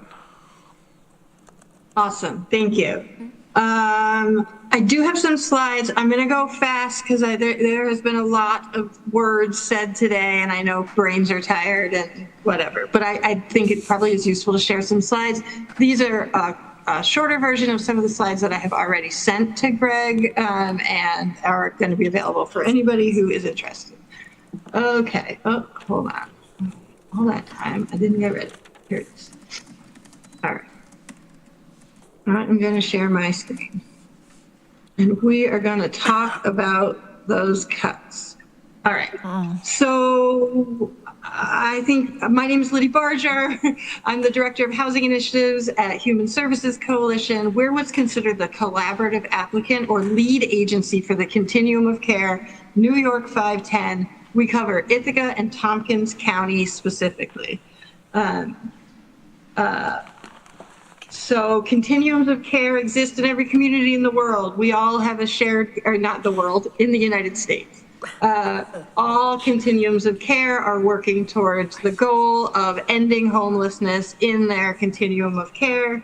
We do this a bunch of ways that are prescribed by the Federal Register, including doing this, providing funding and support to nonprofit agencies. So as the collaborative applicant, Human Services Coalition runs an annual funding competition and sort of acts as the conduit between our Ithaca Tompkins County community and housing and urban development at the federal level. And we convince them by our genius to give us funds to support these kinds of projects and other things, not just convincing and genius. So whatever, we'll skip this. You all know my rare brief in one time.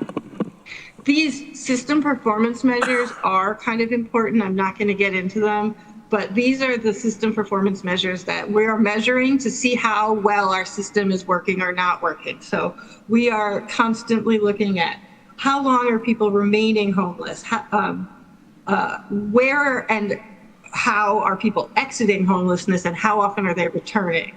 How many people are there? How many people are homeless for the first time? And what is the employment and income growth rates in our community? All of those system performance measures go into part of our score for a community that helps HUD give us money.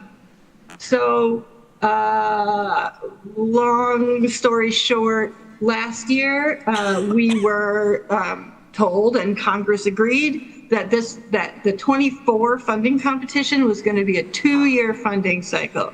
So it was actually a bigger than normal competition, more competitive than normal, and it was supposed to be 2 years long. The administration changed, the priorities changed, and they rescinded the second year of funding and are having us run a very last minute, unexpected annual funding competition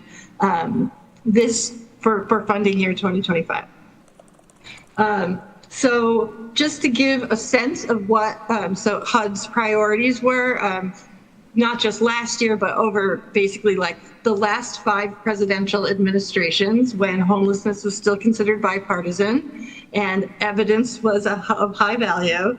These are the priorities that HUD was looking for to score communities, how well they're scoring at meeting these dictated priorities from the federal government.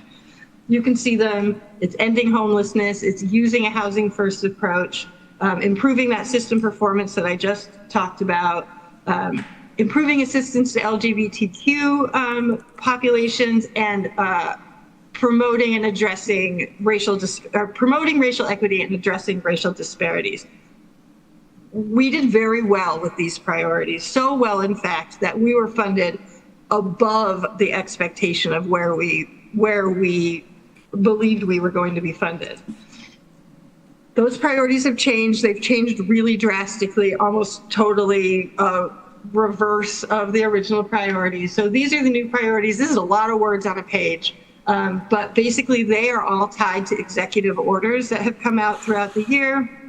Including advancing public safety, ending the crisis of homelessness in our street, prioritizing treatment and recovery, minimizing trauma by having gender-separated spaces is how they consider trauma to be minimized.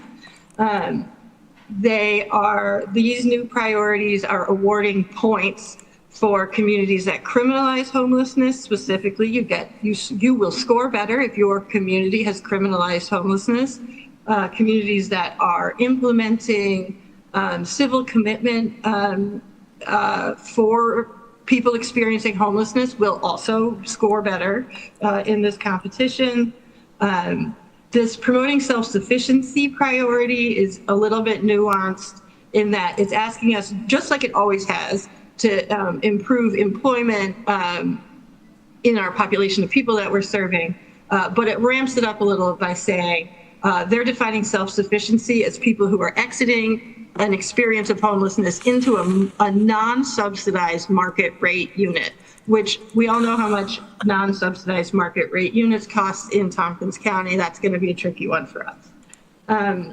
I do encourage people to take a look at the language in this at another time. It's all pretty clear what they're getting at in these priorities. So there were some major changes this year. And some of these are like, I'm not going to get in the weeds, but they're a little weedy. So if you have in the weeds questions, you can contact me later or whatever. The biggest change is that the competition has always used this tiering system. So we run this local competition. We have a rank and review committee. They're looking at the applications that local projects have applied for. We're looking at their past performance. We're looking at data. And then we, as a local rank and review committee, decide who to submit in what we call tier 1. And projects that are in tier 1 are basically considered to be conditionally approved by HUD. HUD is still going to look at those applications historically, but they're not. If New York 510 says this is their tier 1, those are the projects that they're going to fund. And then there's this thing called tier 2, which is like our collaborative application has to score very high in order to unlock funding in that tier 2 category. So tier 1, guaranteed, basically. Tier 2, no guarantee. Throughout the years, the percentage of that tier 1 as it relates to our annual renewal demand has changed a little bit, but it's never been lower than 85%. So there's a calculation made that's like, this is the cost of all of your renewal projects, and here's how much of it you're guaranteed to get again. That's tier 1. Last year it was 90%, and this year it is 30%. So we are only guaranteed to get 30% of our renewal dollars back into our community, and any of the projects that apply above that 30% are going to be put in that tier 2 category, which is, because of the priority shifts in the NOFO, going to be very difficult for our continuum of care, or really any New York State continuum of care, to be eligible for any money in that tier 2. So 30%, it's basically a 70% cut. Beyond just that 30% cut, 70% cut to our overall funding, they have also placed a cap on permanent housing projects. So they're saying within your tier 1, or anywhere you want to tier them, but anybody will put them in tier 1, you can only fund 30% of your permanent housing projects. So and there's a slide that explains this later, but basically about 88% of our projects currently are this permanent housing model, and we would have to cut back to having 30% of our projects be permanent housing, and then create new, never before done, not evidence-based projects to fill the rest of our available funding. So those are the two most sort of like devastating changes to the funding this year, in that there's this automatic cut we know we're going to get, and we have to cut within that cut the model that Tompkins County has identified and been working hard to build more and more of together, which is that permanent housing model. Additionally, projects are going to have to sign certifications. Awarded projects will have to commit to that harm reduction is no longer supported in any sort of way. So they're going to have to sign this commitment that they aren't doing harm reduction, that there's no like needle exchange kinds of projects happening in their whole organization, not just in the funded project. And they're not doing activities under the pretext of harm reduction.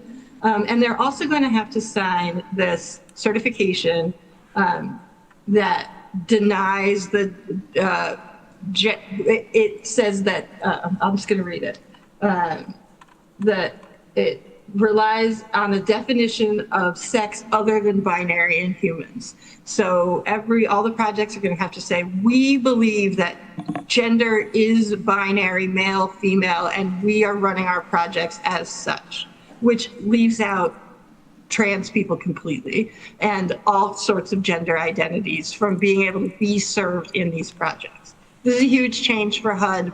For years, they've been working on things like the equal access rule and other things that was actually working to make the homeless response system more inclusive to LGBTQ populations. There is also a certification that says that the projects won't engage in any kind of like BIPOC centering in the way that they're promoting their project or serving people who are in it. Okay, so this year, our annual renewal demand, that's the sum of all of the grants we currently get. Up on top there is at almost $1.6 million. That's our annual renewal demand. That's how much we would need to be whole from what we had from last year. The tier 1, which is what I talked about, is our like guaranteed, basically we know we can get those projects if people are willing to sign for those harmful policy changes, is $467,187. Within that tier 1, my math tells me that we are really only going to be able to apply for just about $350,000 of those permanent housing kinds of projects, and everything else is still going to have to be something else. Those COC bonus funds, that's our tier 2. That is where new projects, if they fit the criteria, can apply. And then we do have a domestic violence bonus that comes every year that we're eligible to apply. We got it last year. Okay, so here's last year. So last year, our annual renewal demand was at $1.2 million number. We had the COC bonus, that's our tier 2. We got that. And we got a DV bonus. So we basically scored as well as the COC can score, and we're funded beyond our annual renewal demand. We leveled up, which is something we've been doing pretty much every year for the last 6 years. That shows system improvement. So the kinds of projects, this is where it gets very weedy. The kinds of projects that are eligible to apply have changed completely from prior years and are here. So the sort of big change is that transitional housing projects, which are projects that serve people who are exiting homelessness for up to 24 months, are eligible to apply, but they have very high service participation requirements, sobriety requirements, and those transitional housing projects are expected to provide 40 hours per week per participant of custom tailored support services, which is just, if anybody who's ever tried to like staff a program or has a logical brain knows that that's a huge challenge. Even in the like most highly staffed program, I don't think there's a 1-to-1 of 40 hours. Anyway. That one's going to be really hard for people. Then there's these 2 new support service only type projects. Those are both kind of like what we think of maybe a little bit as like street outreach kind of projects, but they have a lot of requirements about upholding the criminalization of homelessness, working with law enforcement to remove people who are living outdoors in secure locations, things like that. It actually has stronger language throughout the application than this, but here we say they will not interfere with the enforcement of public camping or drug use laws. In the actual application, it goes further. It says they will actively enforce anti-camping bans if they have this kind of funding. Planning is money that we are still eligible to get. Homeless Management Information System, that's our database. We use that, we love it. We're gonna keep trying to get that money, and it is still eligible. This is our timeline. Oh, so this is also on a super compressed timeline. So they changed all the rules, and then they gave us a very short timeline. So The notice of funding opportunity was released on November 13th. And it has a lot of rules, it's complicated, and there's all these checkpoints at which I, as the collaborative applicant, am required to hit certain deadlines. So I am required to have local applications be due by December 15th. So they are. I'm required to notify those applications on December 30th of whether or not they'll be moving forward in a competition. And then the big giant collaborative application that I write is due to HUD on January 14th. They anticipate making awards in May of next year.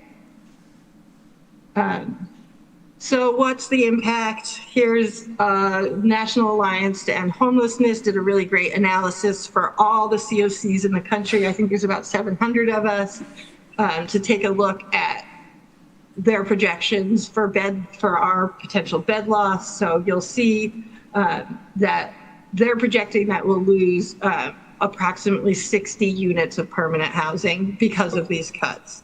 That's pretty significant for us. So that, I guess. This slide doesn't look like much, but I think is actually really important. So one thing when you're thinking about this, like regardless of sort of your ideological or philosophical beliefs, it's easy to think like, well, maybe somebody will benefit, right? Or like maybe this will create projects that's going to get people out of homelessness and into housing. I'm not convinced that that's true, but what I can tell you is that the people who will be most impacted are the people who are already living in those permanent housing locations. They're the people who like ostensibly are doing what we hope that all people who are experiencing homelessness will do, which is move into permanent housing, start working on their goals, stabilize. Some of the people have lived in permanent housing for many years.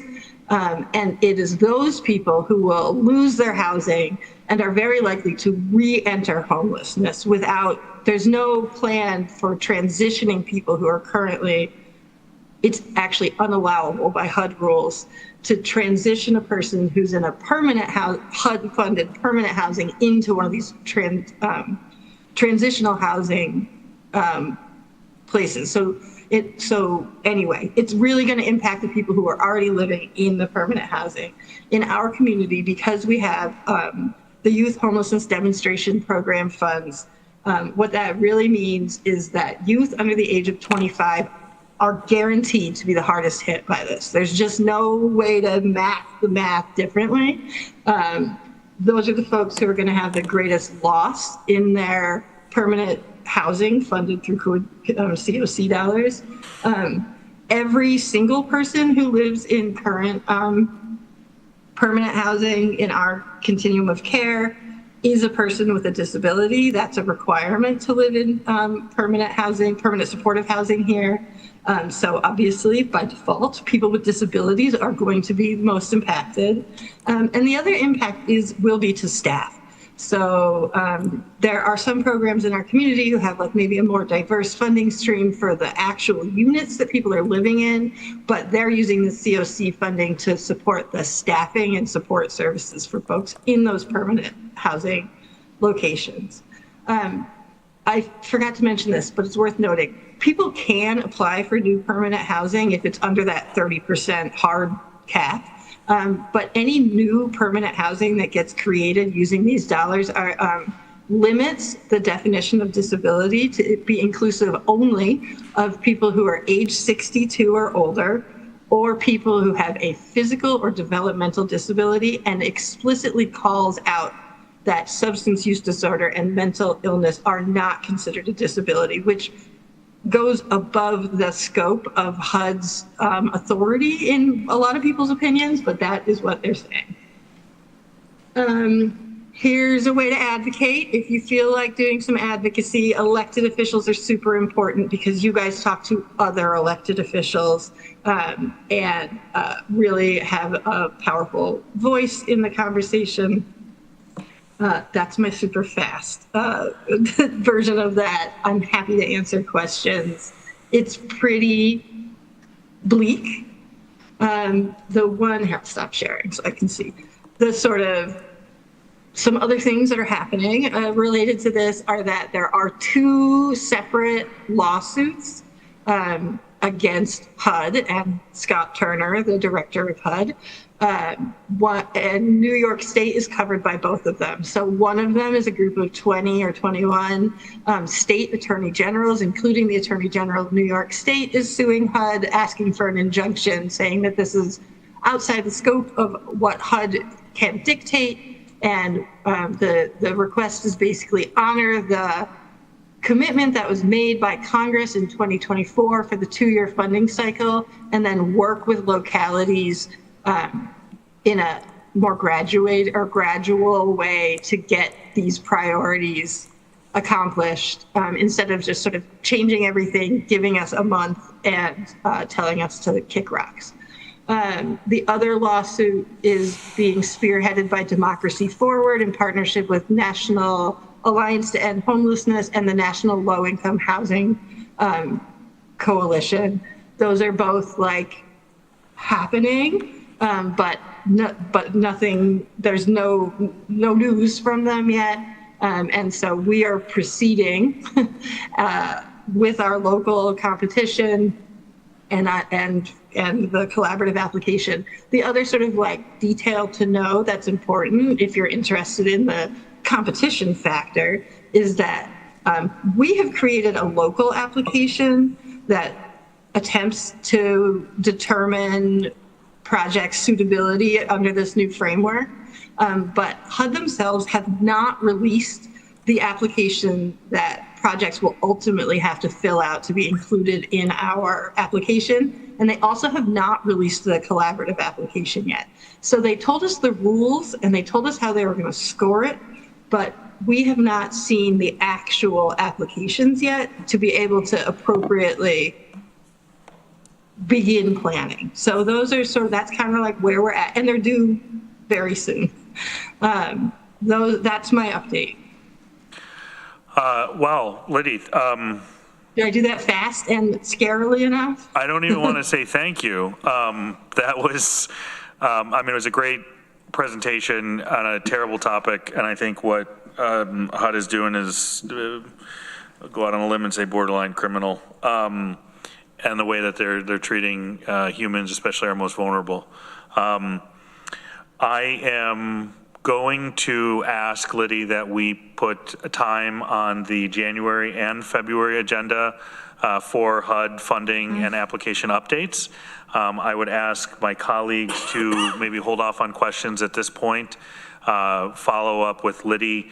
I'm going to send the full presentation that Liddy put together for this morning to the full legislature, which has some advocacy links in it and some more detail.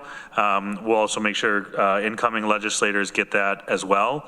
But I just, Liddy, I appreciate the update. We have a relatively full agenda, so I want to kind of let this all sink in and marinate a little bit, and then pick this up in January.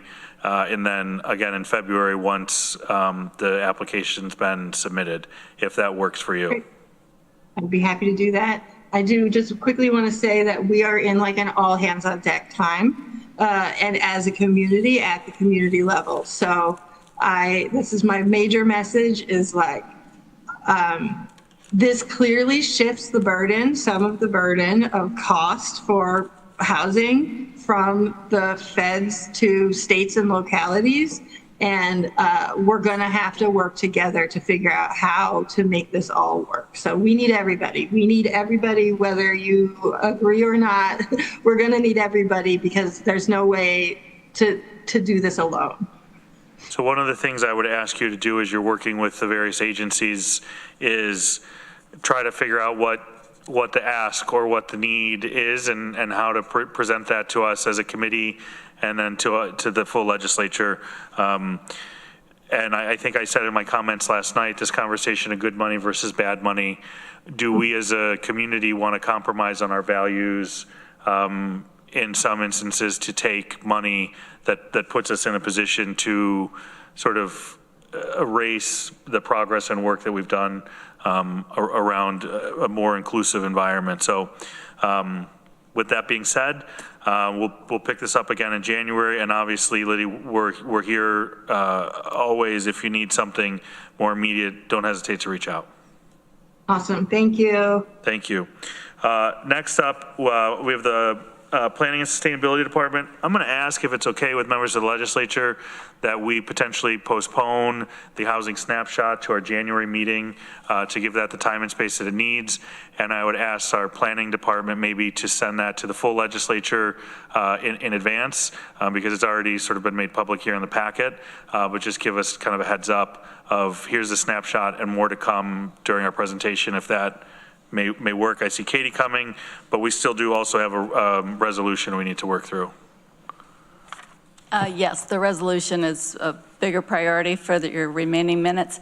I just wanted to get guidance from you all. We already have an interview set up with the Ithaca Voice tomorrow morning to discuss the snapshot. Are you okay with us doing that without presenting to you first? Okay. We can read it in the news. The work's not going to change. No, the work's done. Yeah, so yeah. No, I appreciate asking, and obviously it's been included in this packet, but I would look forward to giving it more time and space, and apologize for the time constraints today. And the full snapshot is now posted to our website as well, if you really want to do a deep dive. Okay. Well, thank you, and again to our planning team. Sorry for the crunch, but we share the time crunch equally across departments here at HED. So we have a resolution authorized to disperse county funds, the Community Housing Development Fund, CHDF, for Round 24 Award Urban Encore, Cayuga Street Redevelopment ID number 13747. If I could have someone moved by Legislator Koreman, second by Legislator Dawson, and I will turn it over to both of you. Sure. So this is just a resolution that would authorize a disbursement of $180,000 of the Tompkins County Industrial Development Agency's Workforce Housing Development Policy funding to this project. This is a pretty standard resolution that allows us to disperse the funds which are already allocated to this award from Round 24. Any questions on this award? Deborah? I just wondered where exactly this was. So the address is 115 to 123 South Cayuga Street in Ithaca, and it's in the corner of South Cayuga and Green Street, so it's across from the library and next to City Hall. Okay, thank you. Mm-hmm. Questions? I'll just want to say quickly, thank you for all your work. This is my last meeting with, talking about Community Housing Development Fund. So, and good luck on your work in next year and the years after that. So, thank you. It's been a pleasure working with you. Thank you, likewise. And I did just want to note too that this project supports 18 affordable rental units. It's a rehabilitation of 2 historic buildings in downtown Ithaca, and the maximum AMI is 90%, and at least half of the units will be targeted for households earning 80% of AMI. So it's a good downtown affordable housing project. Great, it's fantastic. Ann, is this your second or third year chairing CHDF? Might be fourth. Fourth? I think since Martha left, right? So fourth. Yeah. I want to thank Annie, and I think the committee owes Ann and team a big shout out. There's a lot of people in the advisory group. There's personalities to wrangle. There's tough decisions to be made. Luckily, we've got a great support staff, but Ann has done a great job shepherding that. So appreciate sort of watching you in that role and being part of that committee with you over the last few years. So thank you again, Ann. You're welcome. Great. I just want to say ditto, but also even Cornell has recognized this program and our hard work and Ann's leadership on it. So that's going to be part of their Town Gown Awards this Saturday at 9:30, 9 a.m. Start at 9:30, arrive. The awards begin at 10 at Cinemapolis. People do stuff that early on Saturdays, huh? I'm just kidding. Even in Ithaca, yes. We didn't decide the time. I don't think any of us. So it's at Cinemapolis and not at the high school? Cinemapolis this year. Thank you. Yes, smaller. All right, well, seeing no more discussion, we'll go ahead and take a vote on the resolution. Travis?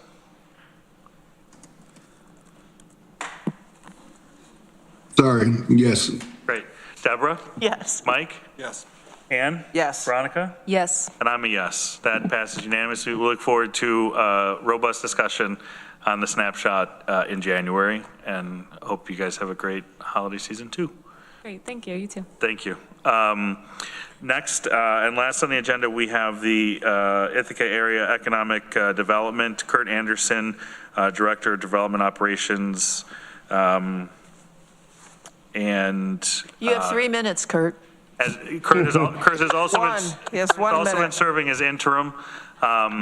What I would ask members of the committee to do is if there's any questions based on the information that's been provided for Kurt or from Kurt, they could go ahead and ask those now. Also knowing that both Katie and I have a seat on the executive committee for IAED, we're very familiar with the work that's being done here as well. So I guess I'd first ask questions of the information provided or comments. Deborah? Yeah, Kurt, I was really distressed, and I know this is not something that IAED can do anything about, that the direct-to-work program was kind of sputtering out because employers aren't interested in participating. I hope that'll change, and I know you're probably working on it. Yeah, appreciate you mentioning that. I actually heard you reference that earlier in this meeting, and that was disappointing to us as well. And it kind of twofold on that. One is, of course, the economic uncertainty at the federal level among our manufacturing partners. There were, I want to say, of 9, there were 3 or 4 that referenced that they really weren't sure about hiring. And since ours is an employer-led workforce training program, if they're telling us they don't need bodies, then why are we spending time and money training those bodies? And then secondarily, we've received some, I think, troubling feedback as well that the quality of the candidates really hasn't been up to par. And I think there's a disconnect between the manufacturing industry and what people view it as. And so that's one of the things Mira's going to do right away, starting in 2026, is really inventory, really meet down and have those deep dives with those participating manufacturers and say, yes, we understand the hiring concerns, but let's talk about programmatically the type of people that we're generating and the type of people that you need. Good luck. So we are set, as you've seen in the 2026 work plan, we are set to ideally run another cohort. We have put that off until the summer to allow Mira that time to inventory with the manufacturers, and also because the Tompkins build program, the second of this year, the one that's ongoing right now, graduation is next Friday, and by February we'll have another cohort going, likely with more seats as well. So timing wise, and also we just need some time to figure out the future of the direct to work manufacturing program. And I think, too, there's a big role that the new president of IAED coming in to kind of help look at our economic outlook and trajectory, work plans, to give an opportunity to help kind of shape some of those and resource the organization in the best possible way. There has been, I think, a lot of discussion over the last couple of months as we look to the future with are we calling him K2? Is it Kurt Foreman? Have we come up with? Yeah, for those who haven't been following along, wouldn't you know it, the guy's name is Kurt as well, spelled the same. So this is the second time in my life where I've had a very small shop and we've all had the same name. But we haven't figured out what his moniker will be. But to Greg's point, we did try to keep the 2026 work plan as you see it today.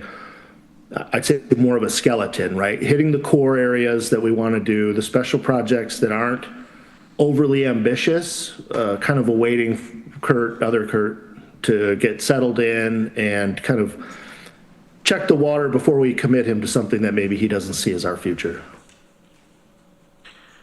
Any other questions for Veronica? It was a small thing in the work plan, but I think there was a goal of building 160 new housing units. I might have the number wrong, and then some smaller number of affordable housing units. And I'm wondering if that is achieving that, the specifics of achieving that goal are going to line up with the results of the housing snapshot in any way.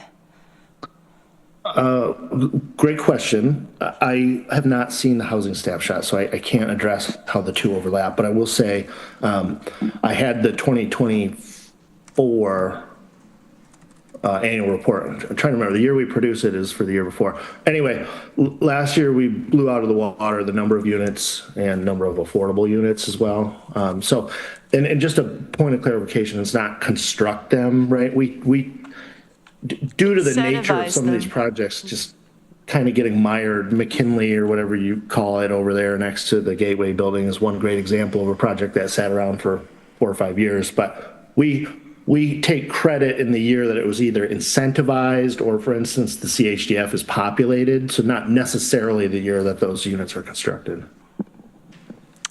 That makes sense. Added complication to track. Thank you.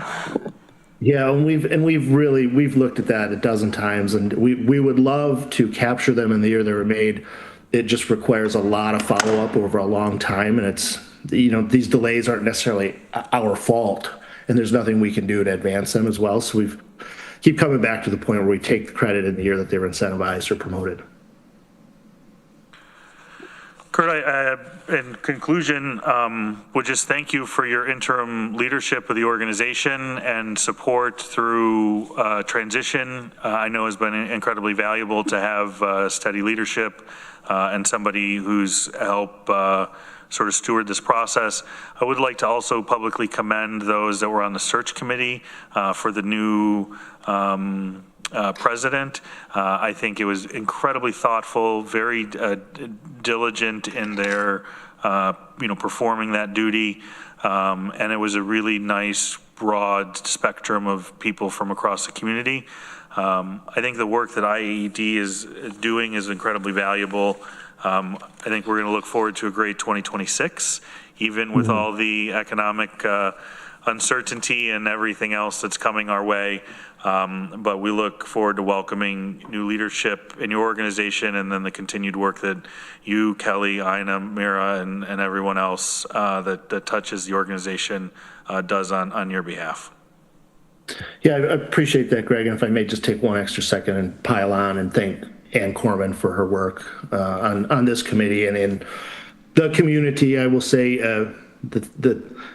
the story that I have regarding Ann Koreman is really making a labor policy, a local labor utilization policy, where none existed or it was very loosey-goosey, and help put flesh to that. And not just creating the policy, but in creating the relationships with the trade unions and IAED and workforce in general that continue to produce today. So thank you, Ann, for your work with me on that specific topic.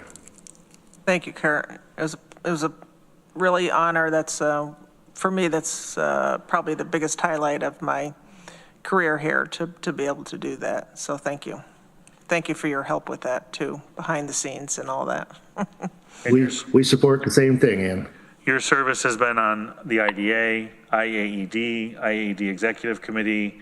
So I think we all echo Kurt's sentiment, and the local labor policy is definitely, I think, something to be proud of. So congratulations and well done for your service. Thank you. All right. We have no committee members reporting or looking like they're desired to be reporting.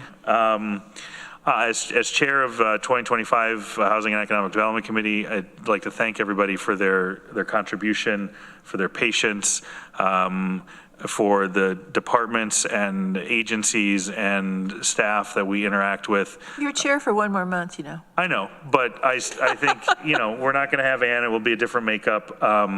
And I really appreciate what everybody does, economic development and housing, and some of these efforts are very much passions of mine.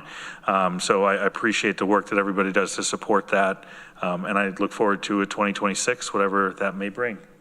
I think we'll be ready for it one way or the other. So thank you. It is 5:08 and we will stand adjourned. Thanks, everybody. Thanks for your leadership, Greg. Thanks, yeah. Thank you.